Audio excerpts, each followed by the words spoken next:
꿈꾸는 교회 가족 여러분들은 2020년 한 해 이 1년 동안 코로나19하고 함께 하신 이 1년이 여러분들에게는 어떤 시간, 어떤 의미셨나요? 많은 분들이 그 소회를 말씀하시면서 올 한 해가 어디로 간지 모르겠다. 올 한 해를 그냥 도둑 맞은 것 같다. 이런 이야기들을 많이 하시는 거를 듣습니다. 그만큼 코로나19라는 코로나19의 영향력은 거대했고 굉장했죠. 꿈꾸는 교회 가족들 여기 각자 한 분들에게는 어떤 시간이셨을까, 이 시간들을 어떤 마음으로 지나셨을까 참 궁금하기도 한데요. 그런데 그걸 아십니까?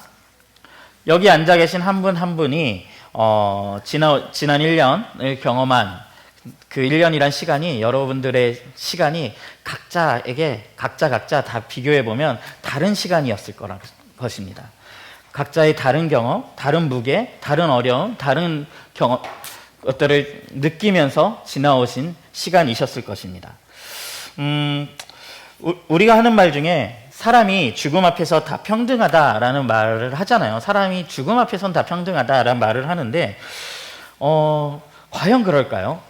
코로나19는 이 명백해 보이는, 정말 최소한 사람이 다 불공평해도 죽음 앞에서는 평등한 거 아니야? 라고 말했던 그 마지노선조차 100% 진실이 아님을 드러내 보여주고 있습니다.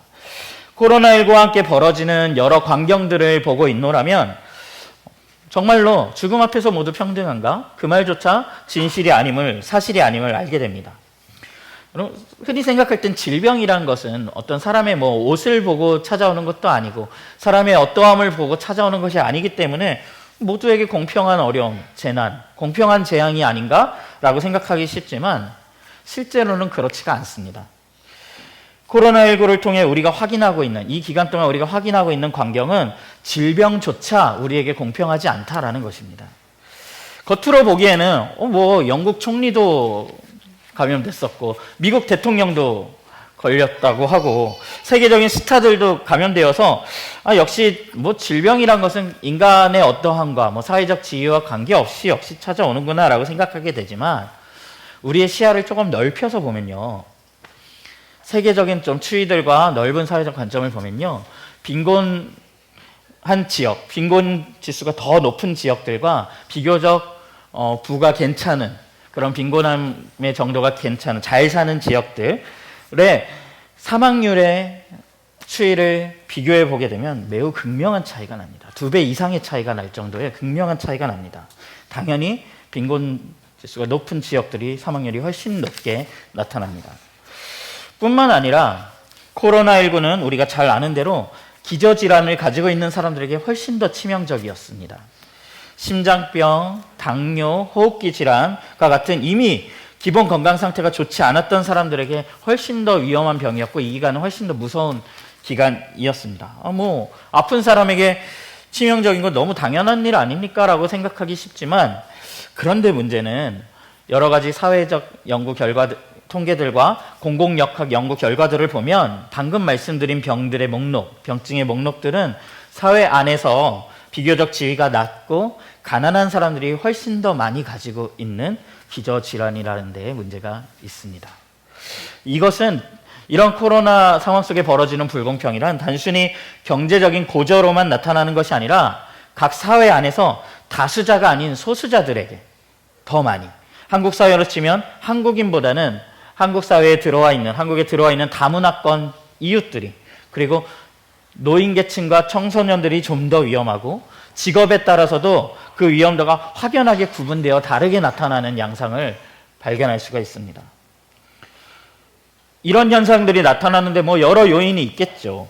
건강 상태조차 사회적으로 결정된다라는 것들은 이미 널리 알려진 상황이고, 가난하거나 사회적인 어떤 주류에서 멀수록 기저질환 인구도 많고, 심지어 유사시에는 적절한 조치를 취하기가 쉽지 않아서 더 위중해지거나 사망으로 연결될 가능성이 높습니다. 또 그런 경우에는 주거 환경도 취약한 경우가 보다 많지요. 더 과밀한 많은 사람들이 좁은 공간에 모여 사는 주거 형태를 띠기도 하고 위험에 노출되기 쉬운 환경 속에 사는 것이 사실입니다. 그러다 보니까 이 질병조차 공평하다라는 말은, 질병이 공평하다는 말은 진실이 아니라고 말할 수밖에 없습니다. 우리 나들모 꿈꾸는 교회 가족들에게 묻고 싶습니다. 혹시 이 코로나19의 기간, 코로나19가 와서 어려웠지만 그래도 나는 별일 아닌 듯 잘 무난하게 이 1년을 지나온 것 같습니다 라고 말하실 수 있으신가요? 그렇다면 그것이 혹시 내가 가진 어떤 사회적인 위치 때문이 아닐까? 그런 생각 혹시 해보셨나요? 혹시 남들에 비해 난 너무나도 힘든 시간을 보냈습니다 라고 말씀하시나요? 그건 역시 비슷한 이유에서 또 반대를 경험하신 건 아닐까요? 당장 제가 속한 더불어함께 교회 공동체 안에서도 이런 현상들이 나타나더라고요. 이런 차이들이 나타납니다. 가정교회들이 미디어로, 온라인으로 모임을 가지고 예배를 드리게 되고, 이런 우리가 함께 드리는 차탐리나 이런 예배들도 미디어로 진행되게 되면서, 저희 공동체에는 이제 어르신들이 비교적 많이 모여있는 안국마을이라는 마을이 있습니다. 이제 그 마을의 경우에는 온라인으로 모임을 갖는 데 있어서 다른 마을은 쉽게 줌도 사용하고 그런 시도를 너무 하기 어려운 상황을 맞이하신 거죠. 그래서 굉장히 오랫동안 모임을 갖지 못하고, 저희는 그래도 연결되고 같이 얼굴 보고 모임을 가지는 동안에 그분들께서는 어떤 공동체적 경험도 없이 이 기간들을 그냥 막 지나고 있는 어려움들을 보기도 했습니다. 지금은 그래도 훨씬 더 많이 시도하시고 배우시고 느리지만 그것들을 하셔서 많이 그래도 시도하고 계신데요. 그럼에도 불구하고 그러기까지 적응하는 에너지도 시간도 기간도 참 큰 것을 들이셔야 했습니다. 요즘 참 유튜브가 굉장합니다. 그렇죠? 유튜브의 영향력이라는 게 굉장합니다. 그 안에서 오고 가는 지식, 소통이라는 것이 엄청난 수준이 되어갑니다. 저도 처음에는 무슨 유튜브를 봐, TV도 아니고 그걸 왜 봐? 라는 생각이었는데, 저도 어느샌가 궁금한 게 있으면 유튜브를 찾아가기도 하고요. 뭘 배우고 싶으면 유튜브를 찾습니다. 이런 유튜브와 같은, 이걸 디지털 리터러시라고 하는데, 이런 디지털 리터러시로 모든 정보들이, 사회적인 어떤 소통과 정보들이 모이고 있는 이 상황, 그래서 거기에 유튜브를 이용하는 사람들이 얻는 사회적 이익이 분명히 있거든요. 그 사회적 이익이 생겨날수록 이런 디지털 리터러시에 접근이 용이한 그룹과 그거 접근이 너무 어렵고 노출되기가 쉽지 않은 그룹 사이에 사회적인 격차가 분명히 지금 발생하고 있고, 앞으로 더욱 이것은 커지게 될 것입니다. 그 안에도 이런 불공평이 작동을 하고 있는 것입니다. 아이들이 인터넷 강의로 수업을 듣게 되자 그 최소한의 기기, 인터넷 강의를 볼 수 있는 미디어 기기조차 갖출 수 없는 환경들에 있는 아이들에게 어떻게 이것을 지원할 것인가가 사회적인 이슈가 되기도 했었습니다. 또 하나의 예로 원격 진료 같은 것들이 이제 코로나로 인해서 계속해서 논의가 되고 있는데, 원격 진료를 적용할 경우에도 많은 사람들이 그런 컨텐츠를 잘 이용하는 사람과 그렇지 않은 사람 사이에 이 갭이 더 커지고 이러한 불공평들이 나타날 거라는 예상이 이미 주를 이루고 있습니다. 코로나는 우리가 공평한 세상을 살고 있다는 전제를 우리가 가지고 있는 그 전제에 대해서 우린 그래도 공평해라고 생각하고 있는 그 착각에 대해서, 그것이 기만이라는 것을, 그렇지 않다라는 것을 마치 블랙 코미디처럼 드라마틱하게 폭로하고 있습니다. 사실은 세상을 잘 들여다보면 매우 공평해 보이는, 그리고 상식적인 절차들처럼 보이는 지점에서조차 매우 불공평하며, 이것을 공평하게 보이라고 위장하고 기만하고 있을 뿐이라는 사실을 우리는 이미 어렴풋이 깨닫고 있습니다. 그렇다면 이러한 상황 속에서 코로나19 이후에 우리는 어떤 모습으로 살아가게 될까요? 우리는 교회로서 이러한 시대 속에서, 이러한 세상 속에서 어떤 모습으로 살아가야만 할까요? 우리가 해야 할 일은 없을까요? 아니, 이 불공평의 이야기는 우리의 이야기, 우리의 문제이지 않을까요? 우리 중에, 여기 계신 분들 중에 세상은 공평한 공간이라는, 세상은 공평할 것이라는 순진한 생각을 여전히 가지고 계신 분은 없으리라고 믿습니다. 네, 혹시 아직도 세상이 그래도 공평하지 라고 생각하시는 분이 있다면 그분과 이렇게 산타클로스에 대한 의견은 어떠신지 여쭤봐야 될 것 같은 생각이 드는데요. 제 생각에는 저는 그래도 제가 모범생이었다고 생각을 하거든요. 네, 여러분들의 의견과 관계없이 저의 평가는 그러한데, 그래서 저는 공부도 굉장히 열심히 하는 편이었습니다. 그러다 보니까 이 모범생들의 고질적인 문제, 모두에게 그런 건 아니지만 적어도 저에겐 그랬는데, 고질적인 문제가 있었는데, 세상이 내가 푸는 문제들처럼 어디엔가는 공평한 답이 있을 거라고 생각을 하고 세상을 바라봤던 것 같습니다. 그래, 정해진 절차에 따라서, 그리고 사람들이 말하는 길을 따라서 이렇게 가다 보면 인생의 어떤 답들을 이렇게 찾으면서 그렇게 가는 거지. 어떤 문제가 있을 때도 여기에는 합당한 뭔가 길이 있겠지라고 늘 생각을 했던 것 같아요. 이 착각을 버리기까지 참 시간이 많이 걸렸었습니다. 사실 세상은 제가 그렇게 착각하게 된 게 단순히 그냥 제가 세상을 몰랐고 세상을 그냥 아는 눈이 없어서라기보다는 세상은 끊임없이 자신들의 세계가 공평하다고 선전을 합니다. 자신들의 세계가 공정한 절차를 가지고 있다고 위장을 합니다. 마치 우리가 사는 사회와 세계는 고도로 선진화되어서 우린 정말 공명정대하고 우리 지금 시대가 어느 시대인데 공평한 세상이 되었지라고 자신들을 홍보합니다.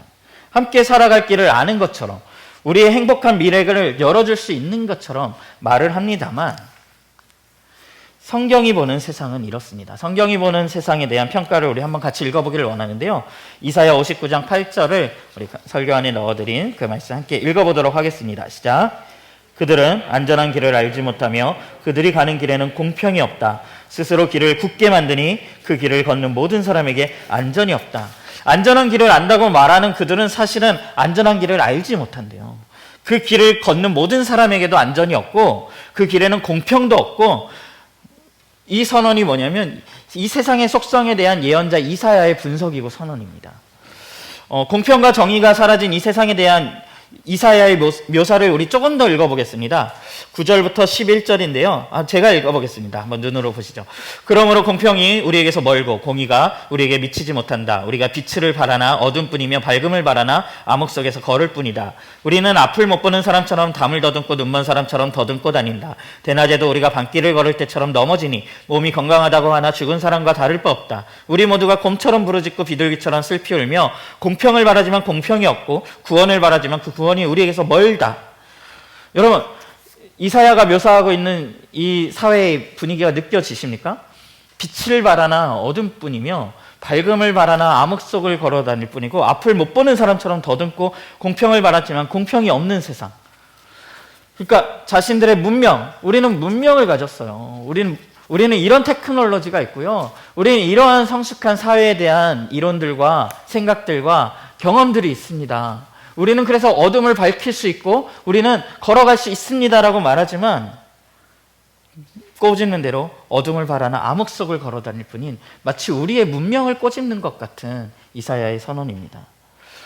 이 철학을 통해서 인간의 삶의 길을 찾을 수 있을 것 같고 의미를 찾을 수 있을 것만 같았고 과학을 통해서 이 세상을 구원할 수 있을 것 같다고 생각했고 힘과 신념을 통해서 좋은 세상을 만들 수 있을 거라고 생각했고 성숙한 사회를 통해 공평을 이룰 수 있을 거라고 생각했지만 지금도 수많은 광고는 이 세상에 대해서 그렇게 홍보하고 있지만 그런 미래를 약속하고 있지만 그 모든 것의 결과는 이사야가 보는 성경이 보는 이 세상의 본질은 대낮에도 밤길을 걸을 때처럼 넘어지는 것 그것이 이 세상이라고 묘사하고 있습니다.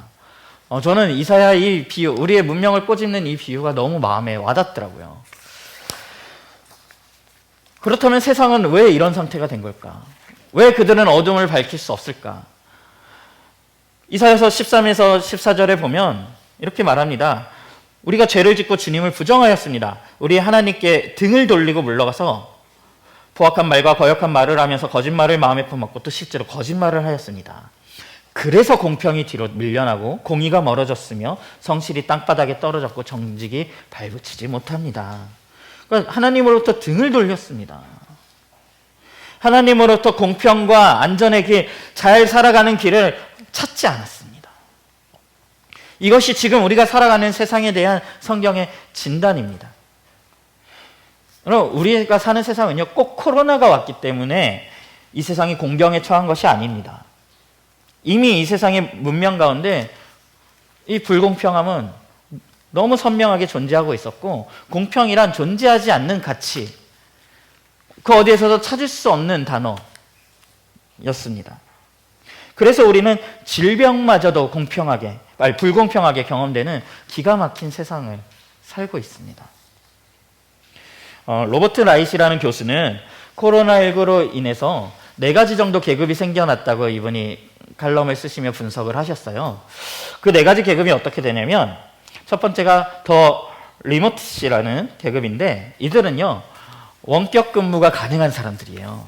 그래서 이 자신들의 전문성이나 어떤 기술을 발휘하는 데 있어서 화상회의나 모든 원격적인 수단들을 통해서 정상적인 비즈니스 수행이 가능하고 정상적인 삶에 그냥 영위가 가능한 사람들. 그래서 코로나19 속에서 크게 어렵지 않으며 이 위기를 잘 극복할 수 있는 계층을 더 리모트시라고 불렀습니다.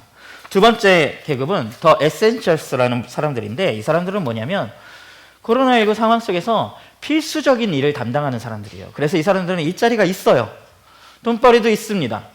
어떤 사람들이냐면 의사나 간호사나 또 택배 기사들이나 음식을 만드는 사람들이나 이런 물건을 융통하는 어떤 운전사들이나 창고 운수업자들, 위생과 관련된 사람들, 경찰, 소방관, 군인들, 이런 필수적인, 절대로 직장을 잃을 수 없는, 이 상황에 더욱 필수적인 인력이 된 사람들이 두 번째 계층입니다. 근데 왜 이들이 두 번째 계층일까요? 이들이 꼭 필요한 업무를 수행하기 때문에 일자리는 잃지 않을지언정 이들은 코로나19에 매우 가까이 노출되어 있는, 감염 위험 가운데 본인들의 의사와 상관없이 노출되어 있는 사람들을 말합니다. 세 번째로 계층은요, 더 unpaid 계층입니다. 임금을 받지 못하거나 임금을 정상적으로 지불받지 못하는, 그러니까 소득이 줄어든 사람들을 뜻합니다.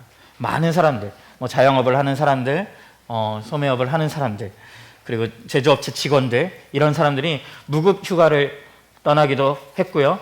기존에 풀타임으로 일하던 자신의 자리가 하프타임으로 바뀌기도 했고요. 여러 가지 형태로 이 벌이들이 분명히 줄어들었거나 없어져 버린 사람들, 가족을 부양하고 집세를 내야 하는데 그 현금이 모자란 사람들을 세 번째 계층, 더 unpaid라고 불렀습니다. 그리고 마지막 계층은 더 포가튼입니다. 이들은 잊혀진 노동자라는 뜻인데요. 사람들 눈에 띄지 않는 곳에 있지만 원래도 어려운 일들을 하고 있었고, 이 가운데서 가장 지금도 여전히 안전을 지키기 어려운 환경 속에 노출되어 있는 많은 사람들, 코로나19의 감염 위험에 가장 높게 노출되어 있는 집단을 뜻합니다.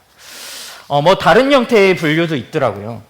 그런데 이러한 계급적인 구분은 이것이 꼭 이렇게 나뉩니다라는 걸 아는 것, 절대적인 이 구분을 우리가 받아들이고 말고 이것이 중요한 것이 아니라, 우리가 함께 지나가고 있다고 생각하는 이 시간이 사실은 이렇게나 많은 계층이나 속한 영역에 따라서 불공평한 양상으로 경험되며 불공평한 양상의 어려움을 경험하면서 지나간다는 것을 우리로 하여금 알게 해주는, 인지해주는 툴이라는 측면에서 의미가 있습니다. 그러면 이런 불공평은요, 코로나19로 인해서 정말 더 드라마틱하게 드러난 것이지 사실은 우리 사회 가운데 늘 존재하고 있었던 불공평들입니다. 원태진이라는 중국 지식인이자 사회적 실천가는 이런 말을 했습니다. 바이러스는 현대화에 대한 일종의 비평문을 작성했다. 이 바이러스, 코로나19라는 바이러스가 우리 현대화에 대한 비평문을 작성했다라고 말을 해요. 전 이 말이 매우 끄덕여지는 말, 공감이 되는 말이었습니다. 현대의 문명과 사회가 사실은 이미 가지고 있었던 문제들, 오히려 현대라는 사회의 질병이죠. 그것을 코로나라고 하는 질병이 드러내서 현대 사회를 비평하는 비평문을 작성하였다. 그것을 꺼내어 전시하고 있다라고 표현한 것입니다. 코로나19가 우리에게 이 비평문을 작성하여 주고 있다면, 우리 사회에 대한 어떠한 경고를 보내고 있다면 그 비평문을 그냥 무시하고 흘려보내는 것은 어리석은 일일 것입니다. 지혜로운 자들이라면 이 비평문에 귀를 기울일 것입니다. 여러분, 이 질병조차 불공평하게 작동하는 이러한 현상들, 특히 코로나19 속에서 극명하게 드러나는 이 불공평들을 보면서 우리 하나님은 어떤 마음이실까요? 저도 생각을 해보니까요, 이 기간 중에 이 어려움 속에 저의 마음을 많이 살피기도 했고, 우리 교회 공동체의 가족들, 사람들의 마음은 많이 살폈는데, 이 기간을 바라보고 계신 하나님의 마음은 어떤 것일까? 많이 묻지 않았던 것 같기도 하더라고요. 이사야 59장 15절에서 16절 말씀을 우리 한번 같이 읽어보겠습니다. 한번 읽겠습니다. 시작. 성실히 사라지니 악에서 떠난 자가 오히려 약탈을 당합니다. 주님께서 이것을 공평이 없는 것을 보시고 슬퍼하셨다. 압박받는 사람을 도우려는 사람이 없음을 보시고 중재자가 없음을 보시고 주님께서는 놀라셨다. 주님께서는 직접 억압받는 사람들을 구원하시려고 반드시 공의를 이루시려고 당신의 능력을 친히 발휘하실 것이다. 15절에 보면 공평이 없는 것을 보고 슬퍼하시는 하나님의 모습이 나타납니다. 우리가 사는 세상 속에 드러나는 이 불공평 때문에 하나님께서 슬퍼하시고 계십니다. 하나님께서 이러한 불공평에 대해서 통탄하는 마음을 지니고 계시다라고 성경은 이야기를 하고 있습니다. 그런데 16절에 보면 우리의 눈길을 좀 더 끄는 표현이 등장을 하는데요. 압박받는 사람을 도우려는 사람이 없음을 보시고 또 이 상황들을 중재하려는 사람이 없음을 보시고 주님께서는 놀라셨다 라고 말하고 있습니다. 하나님의 생각이 오르시겠죠? 오르시다면 세상 사람들은 이 불공평한 상황, 이 불공평한 세상의 문제를 해결하려는 의지가 없습니다. 그럴 능력이 없는 건 둘째치고 그러려는 마음과 의지가 없다는 것입니다. 이것이 하나님이 보시는 이 세상의 불공평의 진실입니다. 그런 불공평을 통해서 심지어 반사 이익을 누리는 이들이 있고요. 더 심지어 사실은 더 노골적으로 이 불공평을 조장하여 이득을 만들어내려고 하는 이들도 있습니다. 그리고 우리에게도 물으실 것 같습니다. 여기 보면 압박받는 사람을 도우려는 사람이 없고 중재자가 없다라고 했을 때 여기서 우리는 제외됩니까? 우리를 다 포함한 하나님의 놀라심입니다. 그렇다면 우리에게도 물으실 것 같습니다. 왜 너희는 저 상황을, 저 불공평을 중재하려고 하지 않느냐? 왜 저들의 일부가 되어서 불공평을 당연하게 여기며 살아가느냐? 주님, 저에게 그걸 해결할 능력이 없습니다. 주님, 저희가 그 거대한 이 사회의 문제들을 우리가 어떻게 해결합니까? 라고 반문하실 수 있고 우리의 말은 합당할지도 모릅니다. 하나님께서 누구보다 인간에게, 우리에게 그런 능력도 의지도 없다는 사실을 누구보다 사실은 잘 알고 계십니다. 그래서 하나님께서는 한 가지 약속을 하시죠. 이것이 어쩌면 구약 성경의 전체 요약일 수도 있는데요. 이사야서 59장 16절에서 21절에 보면 하나님께서 그 없음을 보고 놀라신 다음에 주님께서는 직접 억압받는 사람들을 구원하시려고 반드시 공의를 이루시려고 당신의 능력을 친히 발휘하실 것이다 라고 선언을 하신 다음에 갑옷도 입으시고 투구도 쓰신 다음에 그 모든 것을 한 다음에 그들의 한 대로 내가 갚을 것이다. 적들에게 진노하며 원수들에게 내가 보복할 것이다. 그러고 나서 20절에 보면 주님께서 시온의 속량자로 오시고 야곱의 자손 가운데서 죄를 회개한 사람들에게 오신다라고 약속하고 계십니다. 이것이 구약의 결론입니다. 너희 중에 이것을 중재하는 이가 아무도 없구나. 이 세상의 문제를 해결하려는 이가 아무도 없구나. 그러니 내가 친히 그것을 해결할 것이다. 너희는 그것을 지켜보아라. 그 구원을 보아라. 그래서 내가 그것을 위해서 메시아를 보낼 것이다. 내가 친히 갈 것이다. 라고 말씀하고 계십니다. 우리가 잘 아는 대로 그렇게 오신 분이 우리 예수 그리스도이십니다. 이제 장면을 돌려서 그럼 그렇게 이 약속 가운데 오신 메시아, 우리 예수 그리스도, 하나님께서 약속하신 내가 친히 갈 것이다 하여 오신 그 예수께서 보여주시는 그런 세상, 그분께서 바꾸어 가시는 세상의 모습, 그분께서 만들어 가시는 세상의 모습은 어떤 것인지 우리 신약 성경으로 한번 장면을 전환하여 함께 보도록 하겠습니다. 오늘 좀 주목해서 볼 장면은 바로 그 유명한 사건, 오병이어 사건입니다. 우리 한번 마가복음 6장 34절부터 36절의 말씀을 우리 함께 한 목소리로 읽겠습니다. 시작.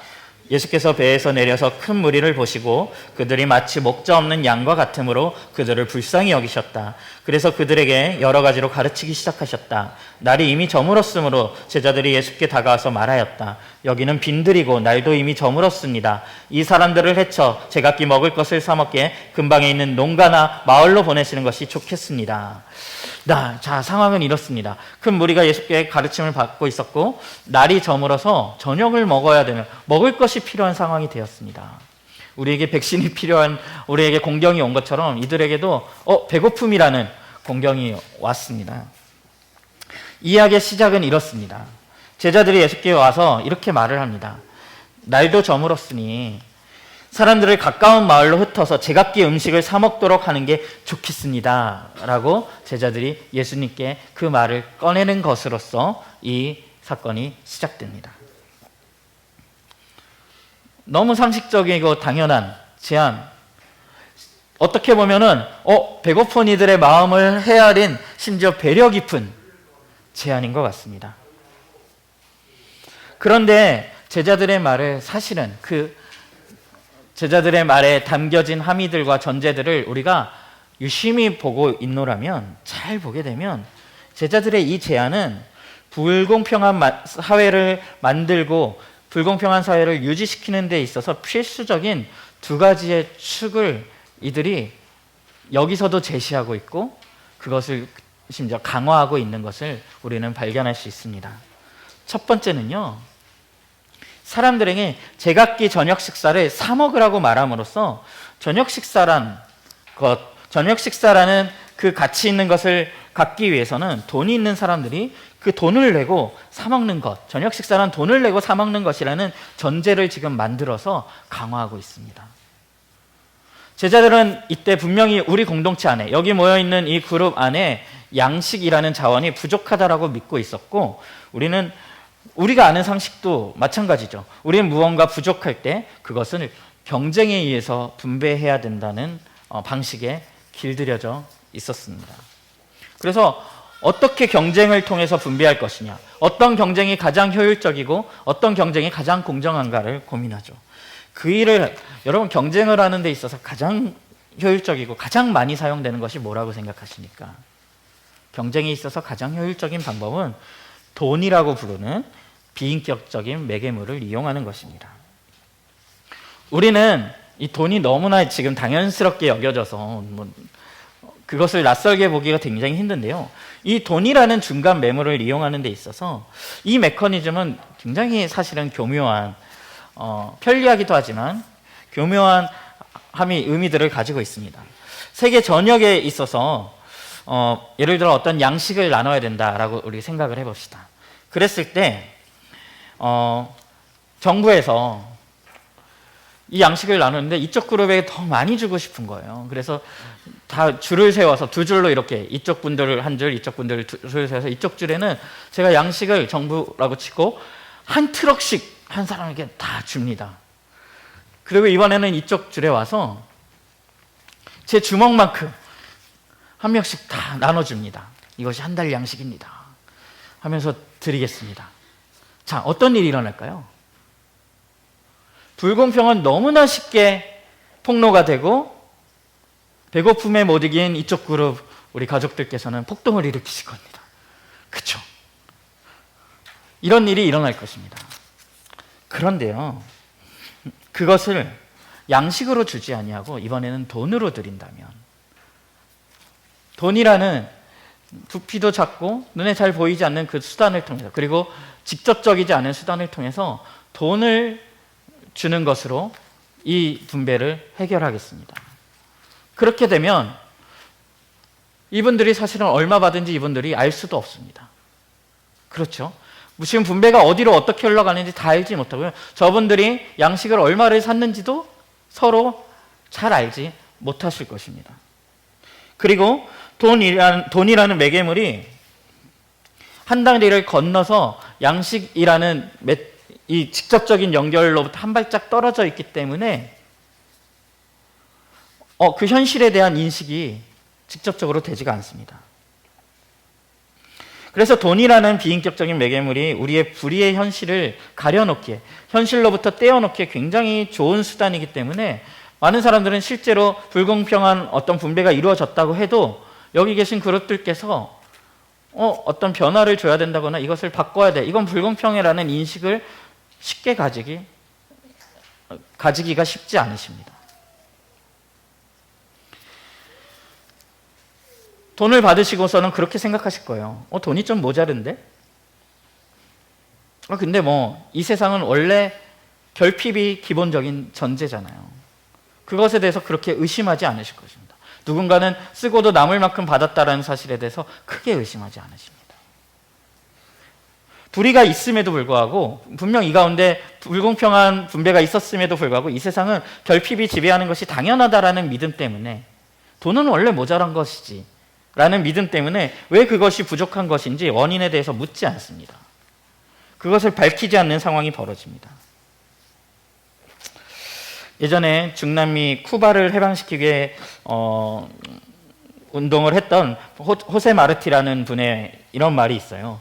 게으르지도 않고 그렇다고 성격이 고약한 게으르지도 않고 성격이 고약한 것도 아닌 사람이, 그런 사람이 만약에 가난하다면, 게으르지도 않고 성격이 고약하지도 않은데 불구하고 가난한 사람이 있다면 그곳에는 불의가 있는 것이다 라는 말을 했어요.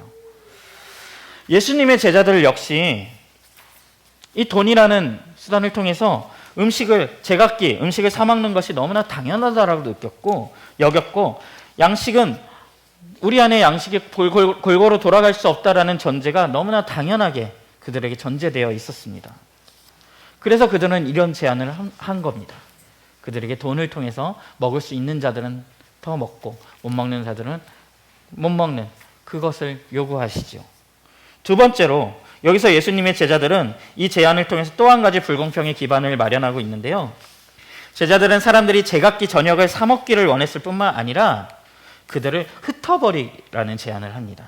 이 사람들을 해쳐 제각기 먹을 것을 사 먹게 근방에 있는 농가나 마을로 보내시는 것이 좋겠습니다. 제자들은 이 결핍의 현장에서 풍요로움을 창출하도록 무언가 우리가 공동체로 모여서 우리의 부족함을 어떻게 해결해보자, 이 안에서 우리의 풍요를 찾아보자 라고 어떤 공유할 가능성이 있는 공동체의 사람들을 합류시키기보다 제각기 개별적으로 부족한 양식을 찾아 나서기를, 경쟁하기를 바라고 있습니다.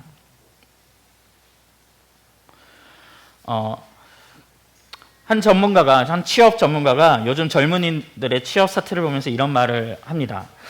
대학생 10명 중에 한두 명이 고민하는 문제라면 그것은 자기 자신에게 문제가 있을 수도 있지만, 대학생 10명 중에 8, 9명이 그 문제를 겪고 있고 고민하고 있다면 그것은 사회 구조의 문제가 있는 것이다.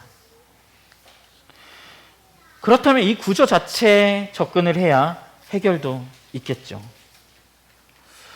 그럼에도 불구하고 돈이라는 존재가, 또는 경쟁이라는 시스템은 제각기 각기 음식을 사 먹게 하고 개인 플레이를 요구하기 때문에 사실 진짜 문제가 뭐냐면요, 우리에게 골고루 돌아갈 양식이 없다는 그 사실, 왜 이것이 충분하지 않을까, 왜 이것이 부족할까라는 그 사실 자체로부터 우리를 떼어놓게 합니다.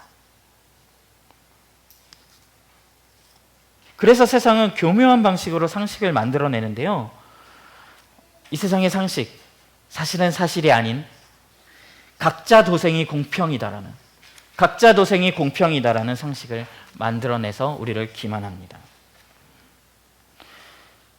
그래서 제자들은 이 믿음에 충실하게 이렇게 말합니다. 너희들이 배고픈 것은 너희들의 문제야. 각자 가서 그 문제를 해결하고 와. 그것을 위해 경쟁을 하던 다툼을 하던 협력을 하던 그것은 너희의 실력의 문제야. 너희의 문제야. 라고 말을 합니다. 여러분, 이것은 여러분이 경험하시는 우리 사회의 모습과 비슷하지 않나요? 너무나 똑같지 않나요? 여러분, 우리가 사회 가운데 사회생활을 하는 데 있어서 같이 해주는 것 같고 함께 하는 것 같지만 항상 필요한 순간, 정말 중요한 순간, 우리에게 공경이 있는 순간에 사회는 우리에게 그렇게 말합니다. 너 가서 네 문제는 네가 해결하고 와. 우리 사회가 공동체가 아닌 이유입니다. 제자들 역시 이 말을 하면서 그들에 대한 책임으로부터 손을 떼려는 순간 예수님께서 그들의 손을 덥석 잡으시며 그 손을 떼지 못하도록 하시며 이렇게 말씀하십니다. 무슨 소리야? 그건 저 사람, 너의 문제가 아니라 우리의 문제야. 이건 불공평의 문제이며 해결되어야 하는 문제야. 그리고 우리 안에는 이것을 해결할 수 있는 가능성, 능력이 있어. 우리가 몇 가지의 전제들만 함께 할 수 있다면 라고 말씀하시는 겁니다. 불공평이 상식이라는 이 기만의 제동을 지금 딱 거신 겁니다. 제자들이 손을 떼려는 순간 그것이 아님을 지금 밝히고 계십니다. 불공평이 상식이라는 믿음은요, 공동체를 파괴하고 공동체의 쇠퇴를 가져옵니다. 이 세상이 원래 결핍이 있는 거지. 그것은 너무 당연한 거지. 라는 믿음. 결핍의 세계로 이 세상을 이해하고 그것을 그렇게 바라볼 때 그 믿음이 우리의 생각을 지배하도록 그냥 허락하고 허용한다면요, 우리는 그 결핍으로부터 탈출하기 위해서, 나는 그 결핍을 겪지 않기 위해서 개인주의자가 될 수밖에 없습니다. 개인주의적으로 살 수밖에 없습니다. 경쟁적으로 행동할 수밖에 없고요. 그것이 지혜로운 것이 됩니다. 그리고 그 생각은 곧 공동체를 불가능하게 하는 생각입니다. 제자들이 예수님에게, 여러분 여기 몇 명이에요? 이게 성인 남자만 5천 명이니까 사실은 뭐 2만 명 이상 되는, 최소 5천 명이라고 하는 이 사람들을 제각기 양식을 사 먹게 흩으라고 제자들이 예수님께 말씀드렸을 때, 이때 예수님이 이 말씀을 하시면서 어떤 반응, 어떤 방식을 제안하시나, 어떤 시선으로 이것을 보고 계신가를 주목해 볼 필요가 있습니다. 우리 한번 같이 읽어보겠습니다. 마가복음 6장 37절에서 40절을 한번 같이 읽겠습니다. 예수께서 그들에게 말씀하셨다. 너희가 그들에게 먹을 것을 주어라. 제자들이 그에게 말하였다. 그러면 우리가 가서 빵 200데나리온어치를 사다가 그들에게 먹이라는 말씀입니까?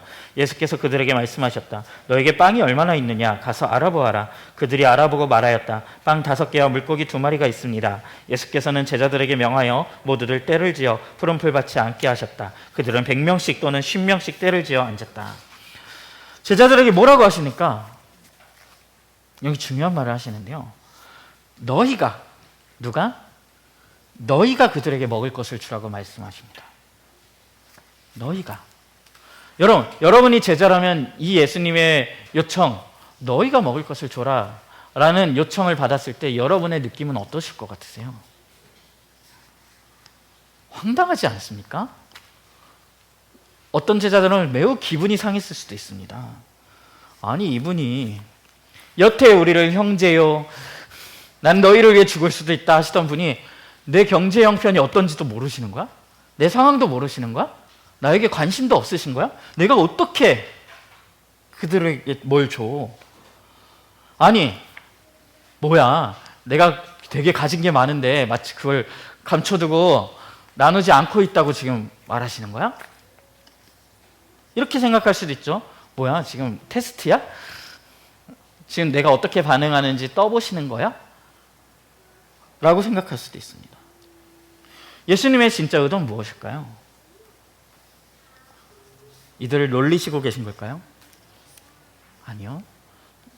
너희가 주어라라는 예수님의 말은 정말 농담기 한마디 1도 없는 예수님의 진짜 요청.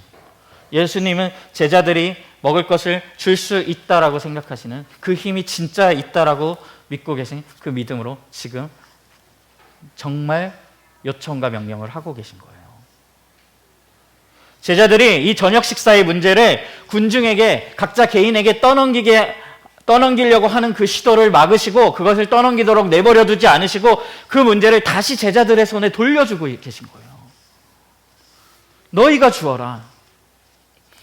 저녁 식사의 문제를 지금 제자들은 어떻게 하고 싶었냐면 그냥 비인격적으로 현금 교환을 통해서 그냥 다루어지도록 하려고 했는데 그것을 허락치 아니하시고 그것이 관대한 베풀미라는 행위를 통해서 해결될 수 있다라는 그것의 가능성을 지금 밝히고 계신 거예요.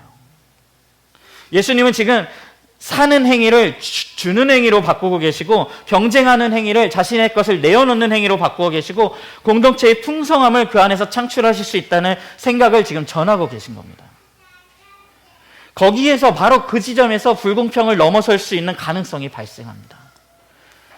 예수님은 뭐라고 하셨습니까? 예수님은 누누이 말씀하고 계십니다. 하나님이 창조하시고 다스리시는 이 세상이 풍성함의 세계라고 예수님은 늘 우리에게 말씀하십니다.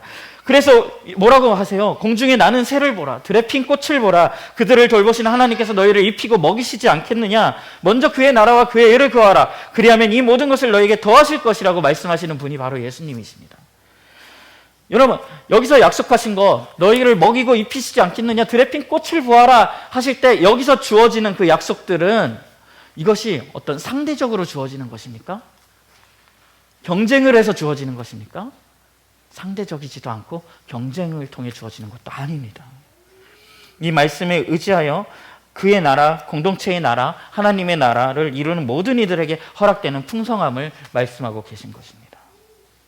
예수님이 너희가 주어라 라고 말씀하시면 여러분은 어떻게 반응하시겠습니까? 제자들은 이렇게 말했습니다. 대답했습니다. 그러면 우리가 빵 200데나리온 어치를 사다가 그들에게 먹이라는 말씀이십니까? 제자들은 그렇습니까? 저 군중을 먹일 책임이 우리에게 있단 말입니까? 거기까지 받아들인다고 해도 그 최선의 방법은 여전히 현금 교환이라는 그 방식, 자신들이 알고 있는 방식을 고집하고 있습니다. 그래서 예수님은 제자들이 깨달음에 이르도록 한 걸음 더 나가시는데요. 그것은 바로 질문인 동시에 명령의 성격을 지닌 말이었습니다. 너에게 빵이 얼마나 있느냐? 가서 알아보아라. 너에게 빵이 얼마나 있느냐? 가서 알아보아라. 이 예수님의 말씀과 함께 그날 예수님과 함께 있던 공동체 안에는 전혀 다른 공평이 펼쳐집니다. 너에게 빵이 얼마나 있느냐? 가서 알아보아라. 이 말에 바로 풍요의 가능성, 전혀 다른 공평의 가능성이 있습니다. 저는요, 신앙생활의 아주 중요한 본질 중에 하나는 하나님이 우리에게 주신 것, 우리가 이미 가지고 있는 것을 주목하여 보는 것이라고 생각합니다. 예수님의 이 말은 이미 우리가 갖고 있는 것, 당장 우리가 쓸 수 있는 선물과 자원을 바라보게 하는 요청이었습니다. 매우 단순해 보이지만 우리가 잘 하지 않는 일이기도 합니다. 그리고 우리는 우리가 가진 것들의 의미에 대해서 사실은 잘 모릅니다.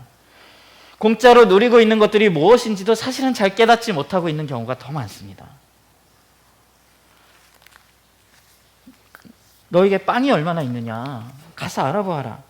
제자들이 그 명령에 순종해서 구해온 양은 정말 형편없는 것이었습니다. 근데 제가 다시 생각해도 이건 너무 형편없는 것 같아요. 그렇지 않나요? 물고기 2마리와 빵 5개. 지금 몇 명이라고요? 여기. 그런데 이를 본 예수님은 전혀 망설임 없이 하시던 일을 진행하십니다. 예수님이 뭘 가장 먼저 하셨냐면요. 먼저 군중을 때를 지어서 앉게 하십니다. 그룹으로, 소그룹으로 앉게 하십니다. 성경에 보면 이게 우리가 잘 오병이어 장면 가운데 주목하지 않는 장면인데요. 마가복음도 기록하고 있고 누가복음도 이것을 굳이 기록하고 있습니다. 왜냐하면 이것이 중요한 의미를 가지고 있기 때문이라고 우리가 생각해 볼 수 있는데요. 누가복음에서는 50명씩 앉게 했다. 마가복음에서는 50명씩 100명씩 그룹을 지어서 앉도록 하신 것을 알 수 있습니다. 여러분 생각해 보십시오. 여기 지금 2만 명이 넘는 인원이 있는데 그것을 50명씩 나눈다는 것은 굉장히 쉽지 않은 작업, 굉장히 잘게 쪼개고 있는 것입니다. 그리고서는 빵과 물고기를 들어 축복하신 뒤에 그것을 떼어 제자들에게 건네주면서 제자들의 손을 통해서 사람들에게 나누어 주게라고 말씀하십니다. 그리고 성경이 말하고 있는 바에 따르면 모든 사람이 배불리 먹었다. 그리고 또 12광주리가 남았다라고 이야기하고 있습니다. 여러분 이때 이 현장에서는 어떤 풍경이, 어떤 일이 일어난 걸까? 어떤 풍경이 지금 펼쳐진 걸까? 지금 이 일이, 이 사이 가운데 우리가 가장 궁금해하는 그 지점에 대해서는 성경은 말하지 않습니다. 성경은 그것을 설명하진 않습니다. 이건 어떻게 된 거야?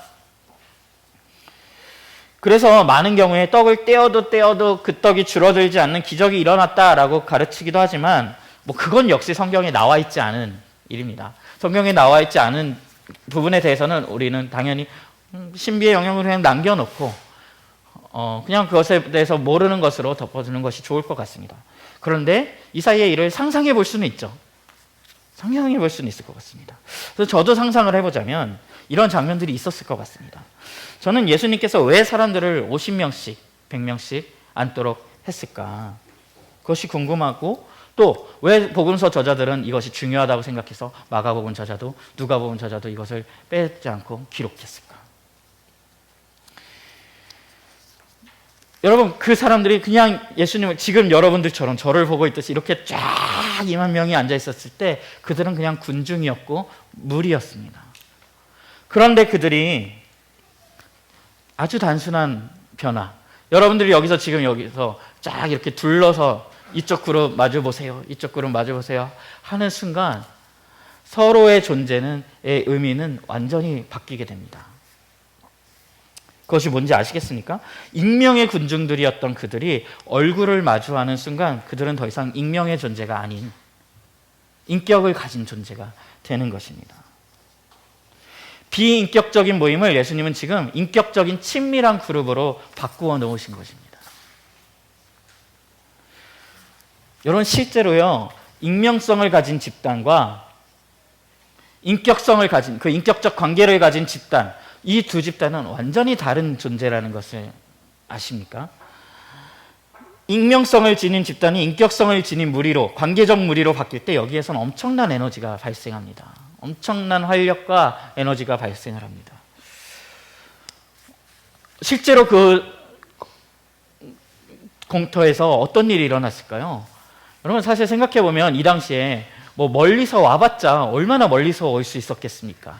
다 그 근방에 있는 사람들이 몰려들었을 가능성이, 뭐 멀리서 온 몇 사람이 있다고 하더라도 대부분의 사람들은 다 그 근처에 사는 이웃들이었을 가능성이 높습니다. 그랬을 때 이렇게 그룹 지어서 보는 거, 너도 왔었어. 너도 왔구나. 누구 아빠도 오셨군요. 이런 광경들이 펼쳐졌을 겁니다. 그러면서 자신들이 지금 듣고 있는 이야기들, 경험하고 있는 것들에 대한 막 이야기들이 펼쳐지기 시작했을 겁니다. 저 예수님이라는 분의 말씀이 너무 놀라운 것 같아요. 이런 이야기들, 그동안 어떻게 지내셨어요? 이런 이야기들이 막 활기차게 나누어지기 시작했을 것 같습니다. 이 공동체적 경험만으로도 이미 그 모임은 풍요를 경험하기 시작했습니다. 그 풍요가 시작되었습니다. 예수님은 분명히 이런 풍요로움을 의도하신 시도, 요청이었던 걸로 보입니다. 그 후에 빵이 분배되는 과정 역시 상상해 볼 수밖에 없는데 예수님은 굳이 제자들에게 먼저 가서 가진 것을 나누어 주라고 지금 말씀하고 계십니다. 제자들이 직접 손으로 나누어 주라고 말씀하고 계십니다. 그 부족한 양식을 나누어 주는 장면은 훈훈했을 것입니다. 여러분, 시간도 얼마나 오래 걸렸겠습니까? 그렇죠? 그것을 분배하는 동안 시간도 얼마나 오래 걸렸겠습니까? 그것이 뭐 광주리에서 늘어나는 것이든 아니면 다른 방법이었든 굉장히 오랜 시간이 걸렸을 것입니다. 그러는 동안에 어떤 일이 일어났을까요? 여러분, 예전에 제가 교회에서 이렇게 밖에 나가서 이렇게 간식을 뭐 드려요. 먹을 걸 드리면요, 도시락 같은 거 교회에서 드립니다 하고 드리면은 꼭 그것만 먹지 않으시더라고요. 막 어디선가 뭘 주셔서 전 이걸 싸왔는데 같이 드시죠. 전 이 반찬 싸왔는데 같이 드시죠. 막 이런 일들이 일어나서 뭐 어느 그룹에 가면은 막 저거 한 끼에 다 드신다고 하는 그런 풍성함들이 일어나는 것을 봅니다. 분명 이런 일들이 이 사람들이 그냥 나오지 않았을 거거든요. 그런 것들을 꺼내어 나누는 일들이 곳곳에서 충분치 않더라도 분명히 일어났을 것이고 그런 와중에 나누어주는 빵도 분명히 있었겠지요. 그러면서 이것을 나누는 이 사건, 나누게 됐을 때 그들 역시 단지 이 사건이 비인격적인 기적으로서 그냥 경험하는, 기적의 사건을 경험하는 것이 아니라 서로의 얼굴을 보게 된 이들이 그 빵을 먹으며 즐겁게 이야기를 나누는, 식사를 함께하는 공동체적 경험으로서 이 시간들을 경험했을 것입니다. 성경은 이들이 모두 자신들이 경험한 시간에 만족했다라고 말을 합니다. 여기에 모두가 배불렀다라고 성경이 말하잖아요. 여기서 배불렀다라고 말하고 있는 이 단어는요, 단순히 이 배가 굉장히 빵빵해져서 더 이상 먹을 수가 없다, I'm full, 이런 의미의 단어가 아닙니다. 매우 만족했다, 매우 흡족했다, 매우 좋았다라는 의미의 배불렀다라는 의미입니다. 그러니까 이들이 배가 불렀다라는 것은 그냥 위에 찬 양이 꽉 찼다라는 의미가 아니라 이때 자신들이 한 이 시간 가운데 경험한 그 풍성함, 이 공동체적 경험의 풍성함, 이 풍요로움이 매우 만족스러웠다. 그 흡족을 경험했다. 라고 할 수 있습니다.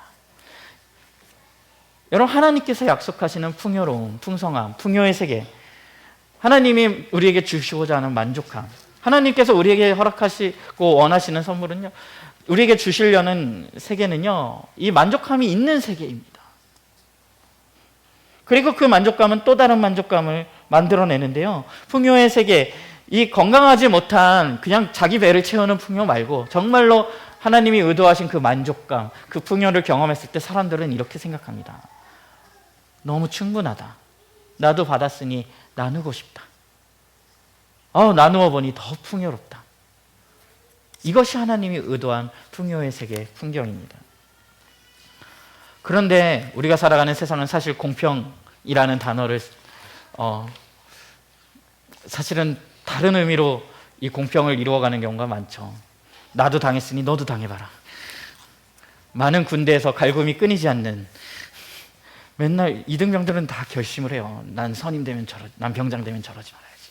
네, 수십 년이 지나도록 그 갈굼이 이어지고 있는 이유, 바로 이 공평을 이루고 있기 때문인데요. 나도 당해봤으니 너도 당해봐라.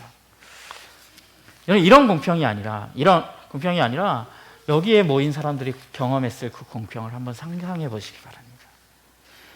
이들은요, 여기 온 순간부터 예수님께서 자신들을 향해 보내시는 그 긍휼함, 동정하심을 느꼈을 것입니다. 이 오병이어 본문은요, 예수께서 그들을 불쌍히 여겨라는 말로 시작됩니다.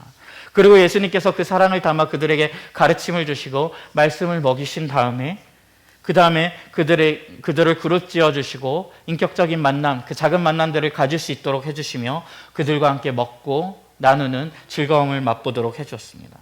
그들은 그 배고플 수 있었던 시간, 각자 흩어져서 나는 가진 것이 없어서 먹을 것이 없구나를 경험했어야 할 그 시간, 그 결핍의 세계에서 벗어나서 풍요로운 식사, 정말 마음에 흡족한 시간을 서로 공유했습니다. 아마 이들도 자신들이 겪고 있는 이 시간이 놀라운 사건을 겪고 있다는 것을 감지했을지도 모릅니다. 그리고 그 놀라움을 경험하는 데 있어서 얼마를 내라고 했다거나, 당신이 무엇을 할 수 있는지 증명하라고 했다거나, 능력을 묻거나 자격을 묻는 일 없이 모두에게 이 일이 이루어졌습니다. 제자들은 이런 사건을 통해서 분명히 이렇게 나누는 것이고 이렇게 함께하는 것임을 배웠고 그 기쁨을 맛보았을 것입니다.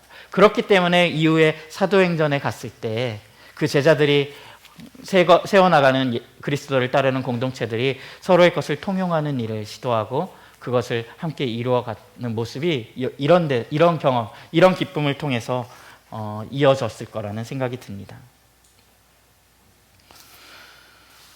하나님이 약속하신 메시아 예수가 오셔서 하신 일, 그리고 우리에게 보여주신 비전, 그리고 예수님이 우리에게 알려주고자 하셨던 초대하신 세상은요, 단순히 메시아가 오신 것이 그냥 죄사함을 받게 하고 죽어서 천국 갈 수 있게 하는 것이 전부가 아닙니다. 우리는 예수의 시선, 예수의 방식, 예수께서 펼쳐 보여주시는 세상을 보면서 세상의 기만, 결핍은 너무나 당연하며 너희가 경쟁해야 된다는 그 기만을 눈치채고 우리의 상식들, 어떤 고정관념들을 두드려보고 흔들어야 합니다. 우리가 돈이라는 매개, 돈은 어떻게 사용하면 너무 편리하고 유용한 것이지만 그 돈이라는 매개를 통해서 무엇이 가려져 있는지, 개인의 존재가 너무 많이 부각되고 드러나는 것, 그것이 어떤 측면에서는 인간에게 좋은 기여를 하고 있지만 그 기여의 반대편에서는 우리에게 어떤 기만과 어떤 불공평들을 만들어내고 있는지 잘 살펴야 합니다. 그리고 그 하나님 나라에서 우리는 전혀 다른 방식으로 세상을 바라보고 전혀 다른 가능성과 해결을 꿈꾸고 이야기할 수 있어야 합니다. 부한 사람과 빈곤한 사람 사이의 불공평이 당연합니까? 한국인과 다문화권 이웃 간의 갭이 당연합니까? 남성과 여성 간의 차이들이, 저연령층과 고연령층의 차이들이, 도시와 농촌 간의 차이들이 당연한 것이 아니라 그 차이를 만들어내는 진짜 요소가 뭔지, 진짜 이유가 무엇인지 여러분들 보겠다고 여러분들이 결단하셔야 됩니다. 우리가 반드시 바라보고 있어야 할 두 가지 시선이 있는데요. 하나님 나라 백성들이 반드시 가지고 있어야 하는 두 방향의 시선의 방향이 있습니다. 다른 하나는 이 불공평을 만들어내는 세상으로부터 눈을 돌리지 마시고 그 눈을 가리지도 마시고 그 세상을 똑바로 바라보고 있는 시선이 있으셔야 합니다. 또 다른 시선의 방향은 이 풍요의 근원, 공평의 근원 되시는 하나님을 바라보는 시선이 우리에게 있어야 합니다. 예수님께서도 지금 떡을 나누시면서 하늘을 쳐다보신 후 축복하시고 이 떡을 나눠줍니다. 왜? 이 풍요의 근원이 어디로부터 임하는 것인지 예수님은 알고 계셨기 때문입니다. 그 시선이 우리에게도 필요합니다. 이 두 가지 시선이 하나님 나라의 백성으로 하여금 전혀 다른 방식으로 세상을 바라볼 수 있게 해줄 것입니다. 내가 이 두 가지 시선을 놓치지 않고 바라보겠다라는 결단이 필요합니다. 코로나19로 닥쳐온 어려움들에 대응하는 세계의 모습들이 굉장히 다채롭습니다. 이 재난을 어떻게 해결할 것인가? 막 바이러스가 퍼져나가는 상황에 대해서 우리가 어떻게 대처할 것인가에 대해서 두 가지 축의 긴장이 있는 것 같아요. 이걸 어떻게 해결할 것인가? 어떻게 대응할 것인가? 그 두 가지 축의 긴장 사이에서 정책과 방향들이 기관이든 국가별로 다르게 결정되는 것을 보게 되는데요. 이것을 개별이라고 부르는 한 축과 보편이라고 부르는 한 축이 그것일 것 같습니다. 누군가는 이 모든 문제는 어쩔 수 없는 것이다. 각자 개인이 감당해야 하는 몫이다 라고 말을 하기도 하고요. 누군가는 아니다. 이것은 통제를 통해서라도 사회적으로 다루고 방안을 마련해야 되는 일이다 라고 말하기도 합니다. 이 두 축의 긴장으로 인해서 여러 가지 다양한 양태들이 세계 가운데 드러납니다. 이 두 축에 있어서 어느 지점에 서느냐에 따라서 국가별로도 굉장히 다른 선택을 하는 것을 볼 수가 있는데요. 어떤 국가들은 질병에 대한 이 방역을 컨트롤하는 일에 국가가 더욱 적극적으로 관여하고 나서기도 하고요.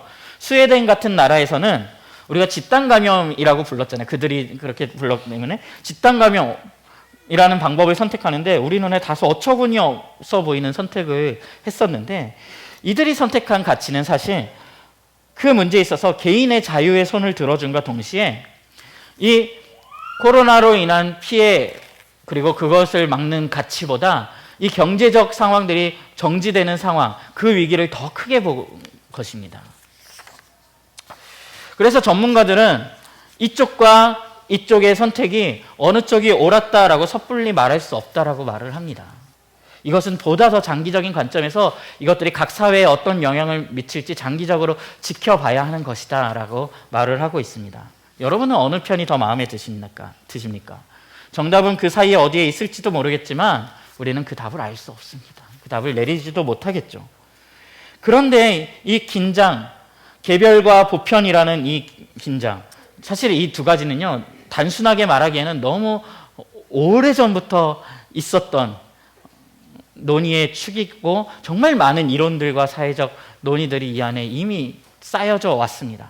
그래서 단순하게 말할 수는 없지만 아주 단순화시켜서 이 두 가지가 양립이 이렇게 어렵다면 이것이 어느 정도 대립되는 개념이라는 상식에 의해서 이 두 가지가 그렇다면 다 공존할 수는 없는 것인가?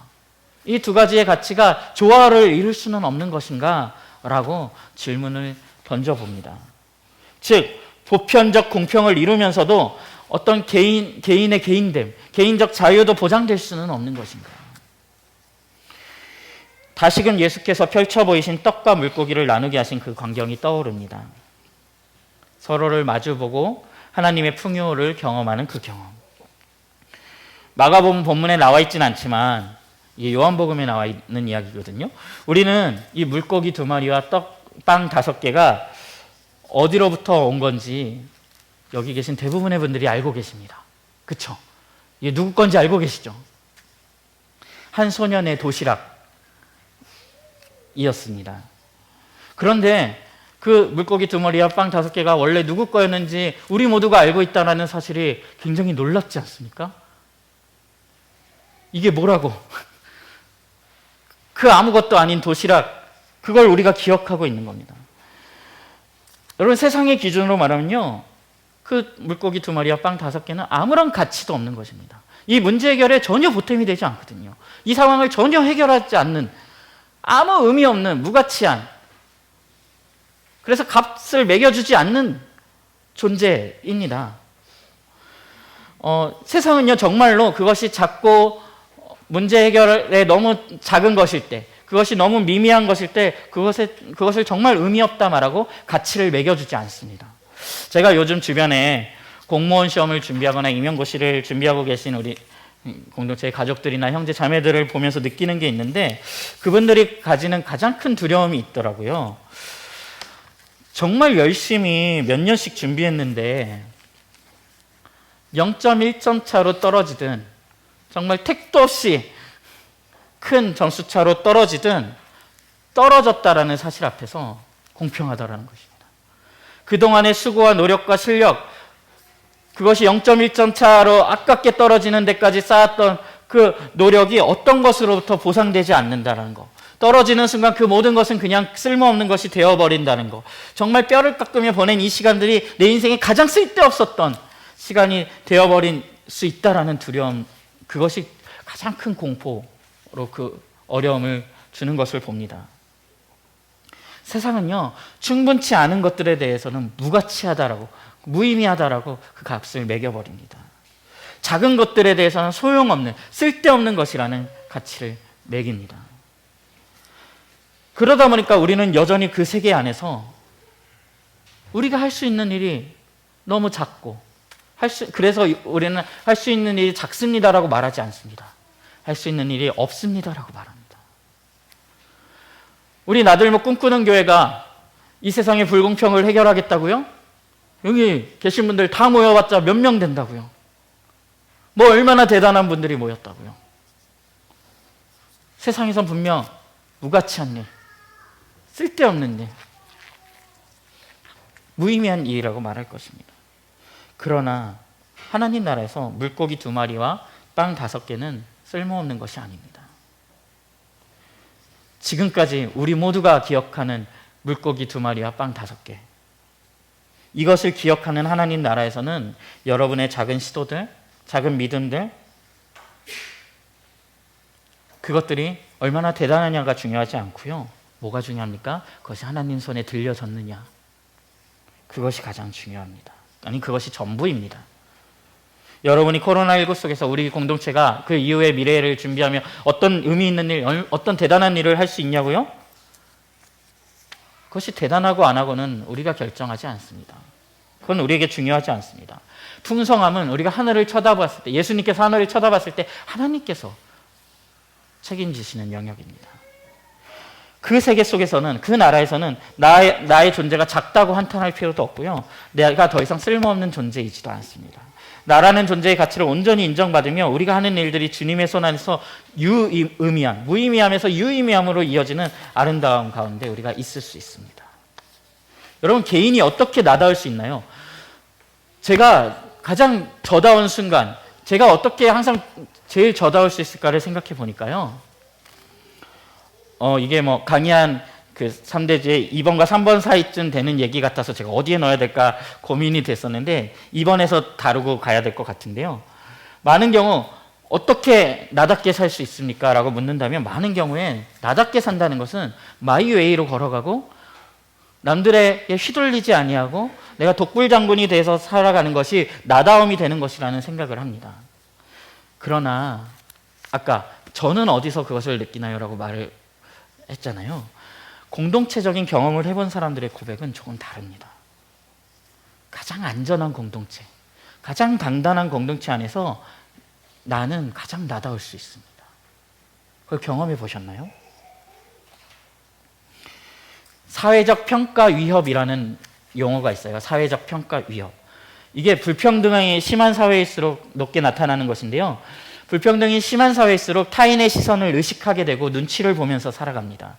이렇게 남들 눈에 내가 가치 없는 사람으로 보일까 봐, 무능력하게 보일까 봐 굉장히 신경을 쓰고 나를 곤두세우고 긴장하고 살아가는데, 이것을 심리학적 용어로 사회적 평가 위협이라고 부릅니다. 그런데 한국 사회는 늘 타인과 자신을 비교하는 이 사회적 평가 위협이 매우 높은 사회입니다. 이렇게 불평등이 심한 사회일수록 서로에 대한 신뢰가 낮고요. 외적인 부분, 어필하는 부분에 굉장히 치중을 하게 됩니다. 그러다 보니까 우리가 소비의 문화가 요새 굉장히 지금 발달하고 있는 것 같은데, 이 소비에 몰입하는 문화에 대해서는 우리가 정말 따로 떼어서 주제로 다뤄야 볼 필요가 있을 만큼 정말 우리가 면밀히 생각해 봐야 되는 주제인데, 현대인들에게 이 소비가 나타나는 요인, 그것을 잘 보고 있느냐면 개인의 정체성과 만족을 가장 쉽게 취득하는 방법으로서 소비를 사용하고 있는 것을 우리가 그것이 연결되어 있다는 것을 알 수가 있습니다. 그런데 이 사회적 평가 위협을 해소할 수 있는 사실 핵심 키워드는요, 신뢰입니다. 이 사회적 평가 위협이 높은 이유도 신뢰가 낮기 때문이었잖아요. 이 신뢰는 어디서 옵니까? 안전하고 단단한 공동체를 통해서만 만들어질 수 있습니다. 여러분, 저희 더불어함께 교회가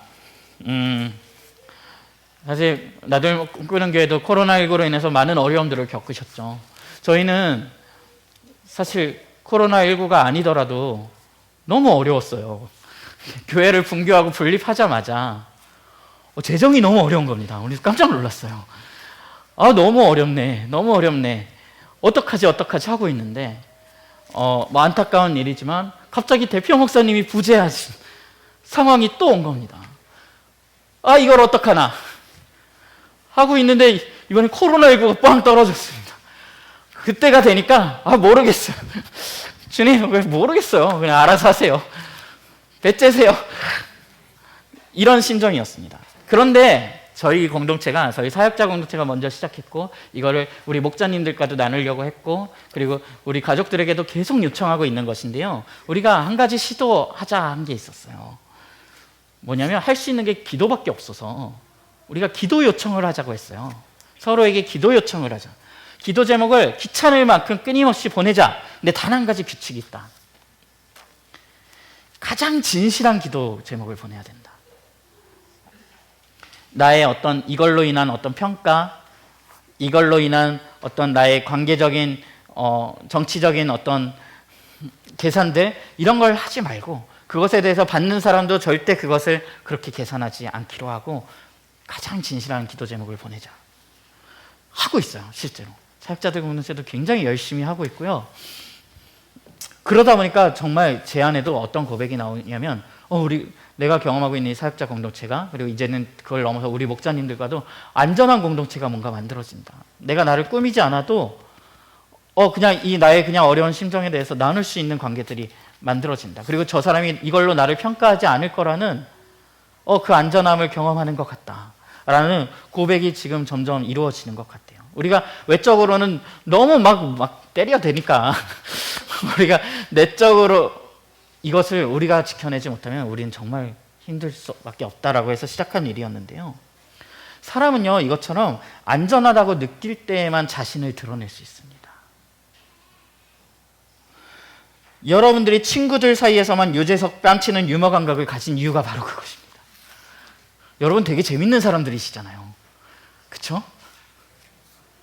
내 옆에 있는 사람은 모르지만 사실 난 되게 재밌는 사람이잖아요. 왜? 우리가 가장 안전한 공동체에서 나의 나됨을 드러내기 때문에 그 가장 안전한 사람들만의 나의 진짜 모습을 압니다. 그러니까 역설적이게도 가장 내가 나다워진다는 것, 개인이 개인다워진다는 것은 가장 안전하고 단단한 공동체 안에서, 공동체로서 살아갈 때 가능한 일입니다. 예수의 말씀을 듣던 무리가 둘러앉아 마주보고 서로가 누구인지를 알았을 때 그 무리에서 공동체가 되었습니다. 그리고 그들이 공동체가 되자, 놀랍게도 그들이 공동체가 되자 개인이 드러나고 개인이 보여지고 개인이 서로를 만나게 되었습니다. 공동체 안에서 각 개인은 이름과 개성을 가진 존재로 그 자리에 존재할 수 있었습니다. 여러분, 앞으로요, 코로나19 상황이 이렇게 우리가 불공평에 대해 이야기하고 있는 이 상황들 속에서 이러한 현상들은 계속 심화될 수 있습니다. 사회는 이것들이 이미 드러난 문제이기 때문에 여러 가지 방법으로 이거를 해결해 보려고, 완화해 보려고 하겠지만, 그것이 다른 양상으로 갈 수는 있지만, 성경이 아까 이사야서에서 선언한 대로 세상에는 본질적으로 공평이 있을 수 없습니다. 그것을 기대하지 마십시오. 그랬을 때 이 불공평한 세상 속에서 점점 더 중요해지는 것은 우리 각 가정교회들, 우리 꿈꾸는 교회 가정교회들, 이 가정교회들이 정말 교회다운 교회로서 독립성을 가지고 정말 복음 전수도 직접 할 수 있고 그 안에서 성장도 일어나고 공동체적인 나눔도 일어나고 변혁도 하는 정말 그 공동체의 독립적인 완결된 교회로서의 완결성이 정말 더 중요해지는 시대를 우리는 살게 될 겁니다. 그 작은 공동체가 정말 중요해지는 거예요. 여러분 생각해 보세요. 오늘 이렇게 너무 기쁘게 감격스럽게 우리가 대면 예배라고 모였지만 당장 다음 주를 우리가 장담할 수 있습니까? 모이기를 축복합니다. 소망합니다. 누구도 장담할 수 없는 시대를 우리는 살고 있습니다. 언제 또 어떤 단절이 일어날지 모릅니다. 여러분 정말 작은 공동체가 중요합니다. 그 안에서 어떤 완결성 있는 사역들을 해내고 우리가 거기서 정말 나와 함께하고 있는 애들이 작은 무리일지라도 그 안에서 공동체를 경험할 수 있도록 경험시키고 그들을 성장시키고 나도 성장하고 그 안에서 우리가 하나님 나라에 맡겨진 어떤 변혁들을 해나가는 일들이 우리에게 정말 중요한 과제가 되었습니다. 글로컬라이제이션이라는 용어가 굉장히 지금 크게 들리고 있죠. 사실 오래된 용어인데 이 코로나19와 함께 더 크게 우리에게 들려지고 있습니다. 학자들은 말합니다. 세계화가 실패했다고 말하는 이들이 많이 있습니다. 서양학자들. 세계화가 전 세계에 걸쳐서 어떤 체인을 형성하고자 했다면 글로컬라이제이션은 각 지역을 기반으로 해서 좀 더 작은 연맹들이 이루어지는 겁니다. 각 지역 기반의 로컬 기반의 그 안에서 완결성을 가지는 연대들이 일어납니다. 그것들이 더 작게 연대할 것이라는 거죠. 그리고 그것이 세계로 이렇게 그 작은 연맹 단위로 이어질 것이라는 예측들이 나오고 있습니다. 세상조차 이 작은 그룹이 굉장히 중요해진다라고 예측을 하고 있습니다. 여러분 근데 우린 이미 알고 있는 대로 우리의 작은 그룹 너무나 중요합니다. 근데 정말 우리의 시대에 이 작은 그룹들이 더 중요해지는 시대를 살 것 같습니다. 여러분 세상은 계속 불공평할 것입니다. 여러분 사람들을 사랑하는 이들 또 우리의 이웃들을 여러분의 그 작은 공동체에 초대하여서 거기서 그 불공평 이상의 그것을 넘어서는 공동체를 경험하게 해주는 일이 그들의 삶을 놓고도 너무 중요한 일입니다. 세상은 그 불공평을 결코 해결하지 못할 것입니다. 지금까지 이야기들과 이어지는 이제 마지막 그래서 이야기인데요. 지금까지 이야기를 통해서 우리는 개인과 공동체 그리고 이 개별과 보편의 문제가 별개의 문제가 아니라는 결론에 이르게 됩니다. 그래서 우리가 공동체를 이루며 살아간다는 것은 이 불공평의 문제, 또 개별과 보편의 문제를 아우를 수 있는 굉장히 중요한 해결 방안, 키워드라는 것을 우리는 이제 발견하게 됩니다. 우리는 이미 이 공동체의 풍요를 경험하고 있는 사람들입니다. 제가 이 교회 공동체 그리고 우리 가정교회 공동체가 왜 좋은지 거기에 어떤 풍요가 있는지 입 아프게 길게 설명하지 않아도 될 것 같습니다. 그렇지요. 이미 우리 가족들께서 경험하고 계신 개인과 가정교회가 어떻게 공존하는지 이미 그것들을 알고 계십니다. 긴 말로 설명할 필요가 없습니다. 그런데 이것이 우리만 경험하는 특수한 경험이 아니라 다른 이들과도 나눌 수 있는 공동체적 경험으로서 우리가 이 단단한 우리의 실력들을 쌓아가야 합니다. 여러분 공동체라는 것은 정말 많은 풍요를 그리고 많은 풍요를 주고 많은 결핍을 해결해 줍니다. 예를 들어 공동체 안에서는 시장에서 개인이었으면 샀어야 했을 많은 것들을 값없이 얻을 수 있습니다. 저도 지금 아이가 출산하고 제가 얼마 안 됐어요. 그래서 이제 50일 정도 갓 지나고 있는데 저희 가정교회가 너무 좋습니다. 근데 돈 주고 살 게 별로 없어요. 다 나누어 받는 것 같아요. 옷을 한 벌도 사지 않았어요. 아직까지. 앞으로도 살 거 몇 년간 없을 것 같아요. 그리고 또 저희 부부 눈에 또 이것들을 또 전해 주어야 하는 대상이 발견되었습니다. 이것이 공동체 안에서 일어나는 풍요입니다. 공동체 안에서는 이 소비의 문화, 어떤 지출도 실제적으로도 물질적인 것도 훨씬 줄어들게 됩니다. 여러분 공동체가 해결하는 정말 공동체가 너무 쉽게 해결하지만 이것을 개인이 해결하고 했을 때 너무 큰 대가를 치러하는 것들은 정말 많이 있습니다. 하나 예만 들어보자면 사람들은요 친구들을 사귀기 위해서 또 개인적인 관심과 배려를 받기 위해서 존중받고 인정받고 사랑받기 위해서 사람들이 얼마나 많은 돈을 들이는지 아십니까? 얼마나 많은 에너지를 들이는지 아십니까? 현대인들이 헬스클럽을 열심히 다닙니다. 물론 건강을 위해서 하시는 분들도 있지만 더 많은 사람들은 좋은 몸매를, 대단한 몸매를 만들기 위해서, 또 우리 한국 땅에 성형외과가 너무 잘 돼요. 너무 많은 성형외과들이. 그렇다는 얘기는 그 성형을 시도하는 사람들이 얼마나 많은지를 단적으로 보여주는 것인데요. 그것이 뭐 어떻다 저떻다 문제가 아니라 정말 많은 이들이 사람들에게 받아들여지기 위해서, 사람들의 사랑을 받기 위해서 정말 애를 쓰고 있구나 하는 것이 느껴지거든요. 필요한 옷 이상의 그 비싼 옷을 왜 사람들이 구입을 합니까? 정말 그 관심과 인정을 끌기 위해서 수많은 사람들이 시도들을 하고 있습니다. 채워지지 않는 사랑과 그 인정 때문에 상담과 치료에 비싼 돈과 시간도 얼마나 많이 걸리는지 몰라요. 그것들을 투자합니다. 근데 여러분, 지금 말한 것들이요, 공동체 안에서는 얼마나 쉽게 채워지는 것들입니까? 너무 쉽게 채워질 수 있는 사랑, 관심, 관계.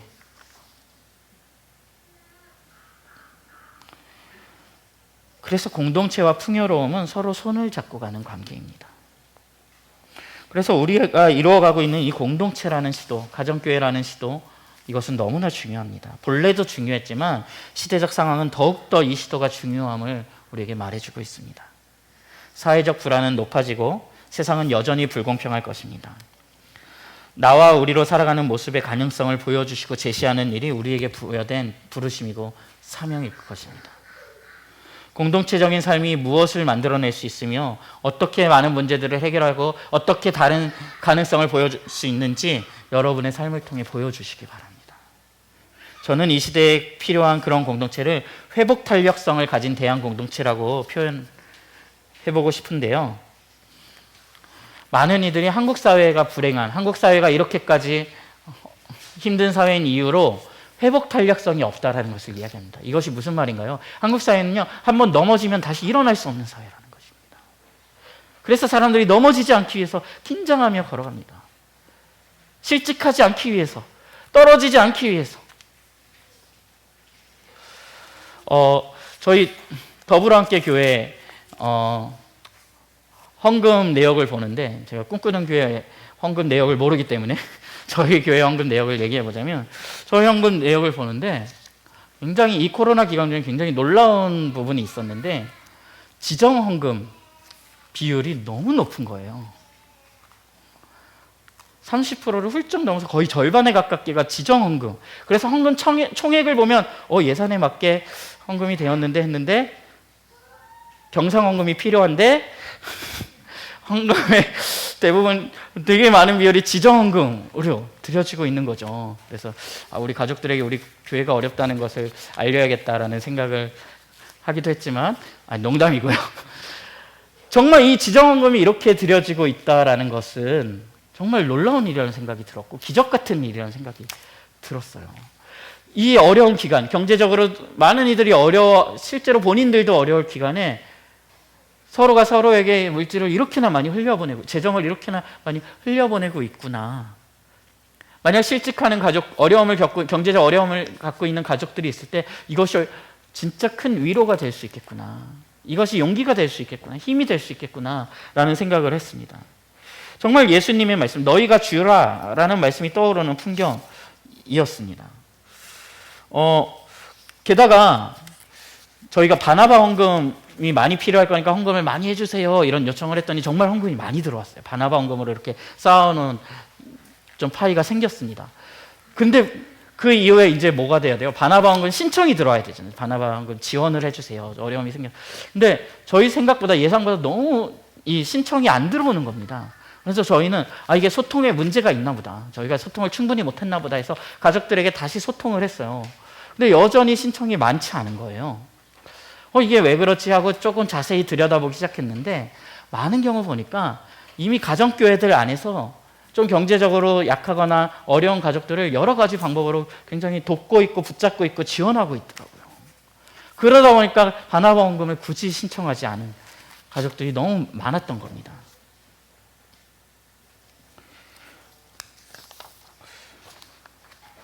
저는 이것이 이 오병이어 사건과 같다라고 생각이 들어요.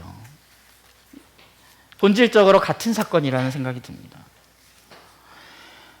한국 사회에 한 번 넘어지면 일어날 수 없는 사회, 그 사회의 공백을 메꾸는 것이 우리의 중요한 역할이고 우리에게 그 가능성, 그 소망이 있다라고 저는 믿습니다. 여러분, 불평등은요, 불공평은요, 정말로 진짜 공동체로만 극복될 수 있습니다. 어떤 사회적인 이론, 어떠한 정치적 그냥 정책을 통해서 그것이 해결될 수 있다고요? 아니요, 여러분, 진짜 공동체 안에서 그것은 해결할 수 있습니다. 우리가 전체 사회를 한 번에 다 바꿀 수는 없지만 회복 탄력성을 가진 작은 공동체를 세울 수는 있잖아요. 이런 공동체들이 늘어갈 때 우리 사회는 회복 탄력성을 가진 사회가 될 것입니다. 말씀드린 대로 우리는 예수의 이 요청, 너희가 주라 하는 그 요청에 순종하는 공동체입니다.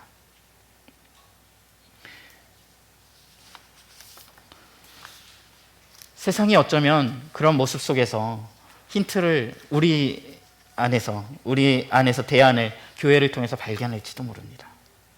그리고 소망하기는 그 대안을 발견한 그들이 더 지혜로운 이들을 통해 그 공동체의 참 공급자 되신 하나님의 손길을 볼 수 있었으면 좋겠다라고까지 좀 소망해 봅니다. 이미 다른 세상은 시작됐습니다. 그것은 우리의 어떤 선택이나 선호의 문제가 아니라 이미 우리에게 불어닥친 현실입니다. 이 세상은 우리가 애쓰지 않더라도 이미 다른 얼굴을 하고 우리 앞에 서 있습니다. 여러분, 그러니까 앞으로 또 어떤 변동들, 어떤 놀랄 일들이 생긴다고 해도 놀라지 마십시오.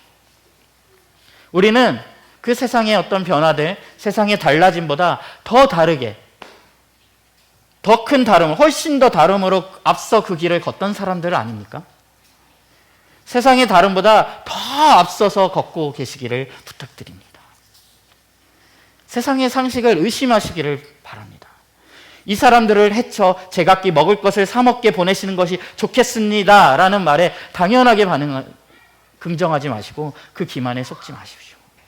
하나님의 풍요에 발을 디디고 서셔서 가진 것을 주목하며 신뢰로 연결된 단단한 공동체로서 회복 탄력성을 가진 공동체로 살아주시기 바랍니다. 그 단단한 공동체 안에서 하나님이 지으신 여러분의 고유의 아름다움을 마음껏 뽐내시며 누리시며 자유롭게 함께 살아가시기를 바랍니다. 그것이 세상에 새로운 희망을 전할 것이며 누군가를 우리 공동체 안으로 새롭게 초대하는 일로 이어질 것입니다. 코로나19가 불쑥 우리를 찾아왔다면 이제는 우리가 세상 속에 불쑥 새로운 가능성을 나눌 수 있기를 소망합니다. 우리 함께 침묵하시겠습니다.